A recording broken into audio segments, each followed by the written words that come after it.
Alright my fighters, so as you can see we are getting actually a new Zenkai Awakening character, and this time it is Super Trunks. This guy is so old that you would lose hope of him actually getting a Zenkai Awakening, so it's pretty interesting that they did it. And now, since this should be the before last Zenkai we get actually before the anniversary, I think we should get only one or two at most more actually before we get the anniversary, so it's a pretty interesting choice to give us Super Trunks. And don't forget that next week we should get actually a new a new legendary Finnish character, so we will see actually. Like seriously, normally the free-to-play characters that we get and the Zenkais that we get are linked to the legendary Finnish character of the month. So since we got actually a Zenkai Awakening for Super Trunks, it will be pretty interesting to see what we are going to get actually as a legendary Finnish character. It could be his father, Super Vegeta, or it could be actually something else. It could be maybe a new Cell, it could be a new Gohan, or it could be maybe even a new Goku. Who knows? We will see. Anyways, let's talk about him. After awakening, this character can temporarily deliver a huge amount of damage. This is what he actually does right now anyway. He is very specific at dealing a very huge amount of strike damage, but he actually needs a lot of ki to do that. The main has 0 drawbacks and draws a strike arts card too. Well, that is actually pretty good, because his main right now increases his strike damage by 75%, but it increases also the cost of the strike cards by 10. Like imagine, his strikes becomes the highest key costing cards in the entire game. So it's really nice that it seems that they are going actually to remove that one, and they will just leave it with the strike damage increasing, and they will give him actually a strike card as well, which is pretty nice. So plus get draw speed and key recovery up when one ally is defeated. So basically he has sort of last man standing ability, because he actually he gets a draw card speed and key recovery when one of the allies is defeated. They didn't say anything about when both of them, but even one is actually pretty good. Getting draw speed is just extremely important, and for this guy specifically key recovery is extremely important as well, because his cards overall actually cost a lot of ki. So basically he needs a lot of ki in order to be able to be useful. So we will see if they are going to decrease the cost of the cards as well, since we know from the fact that they are going actually to remove the drawback of the main ability, that the cost of the strikes is going to get reduced, because that 10 extra cost is going actually to be removed, which is pretty amazing for him. Now we will see if they will reduce the cost of the green card as well, because I believe that the green card costs you actually 21 ki, and it's not going to recover any ki at all. So either reduce the cost of the green card to 14, or you could actually give him ki recovery on the green card. Both of them would work perfectly. Either make maybe the green card cost 14 ki, that would work perfectly, or give him maybe 30 extra ki when he uses the green card. Now the biggest issue about this guy is actually his strikes.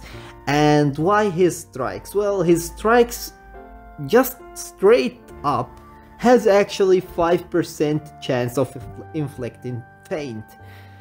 And you know how amazing feint is, right?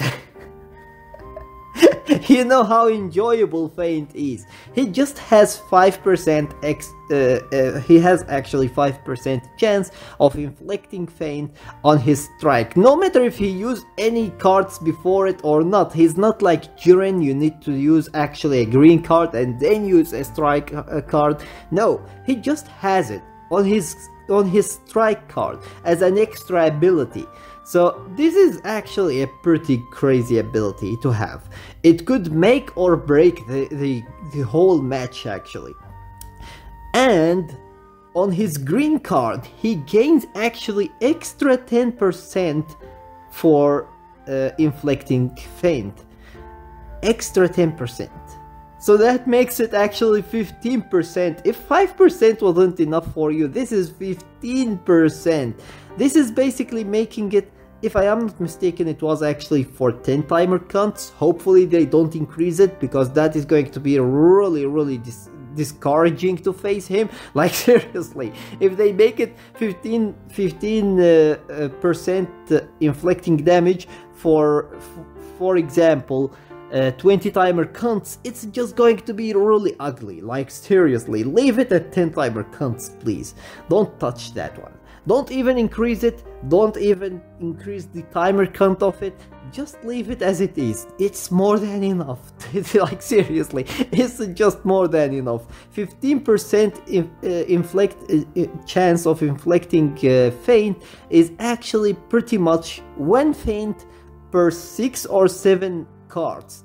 This is just crazy. Like seriously, imagine getting Feint every time he uses actually 6 cards. That's pretty much a combo. Every combo he does, he is going to Feint you. Like seriously, he could even Feint you every 2 cards, and he could maybe not Feint you even in a whole combo, but the chance is that he is going to Feint you every combo if they are actually going to leave it 15%. So basically this is just going to be really ugly. So I hope that they aren't going to touch this unless they want to nerf it. If they nerf it, I don't have any problems with that. But if they actually buff it, it's going to be really ugly. So hopefully they don't buff it. It's okay if they don't touch it as well, because this is actually what makes the Super Trunks really useful and unique. So I won't have any problems with it if they don't actually nerf it. But please don't buff it. Please don't buff it. It's going to be just crazy. Like imagine him having 25% increase or chance of inflicting basically Feint. Like this is going to break the whole match. Like seriously, this is going to be a Feint every 4 cards. This is going to be crazy. Like all you will see is that your character is getting fainted, and a one feint could actually end the match. Imagine getting fainted every 4 cards. This is going to be stupid actually. So hopefully they don't actually buff this ability. Other than that, I don't see anything super crazy about this character actually. His strike damage is pretty amazing even now, to be honest. But as I said before, the major drawback for him is actually the cost of his cards. So if they fix that problem, I think that he should become actually a pretty useful character. His blast damage is just so bad. It's just so bad. So we will see if they are going to do anything about that as well, but his strike damage makes up for it actually, and it makes him pretty useful. So anyways, this is pretty much everything for today. Let me know your opinion about the new Zenkai Awakened character Super Trunks in the comments section below, and I hope that you enjoyed the video, and if you did, please give it a thumbs up and share it with your friends so that they can enjoy it too. And if you got any useful information from this video, or if you enjoyed it, make sure to subscribe my channel and turn on the notification bell beside it so that you stay notified with everything new about Dragon Ball Legends. And with that being said, see you as always in the next video of Dragon Ball Legends.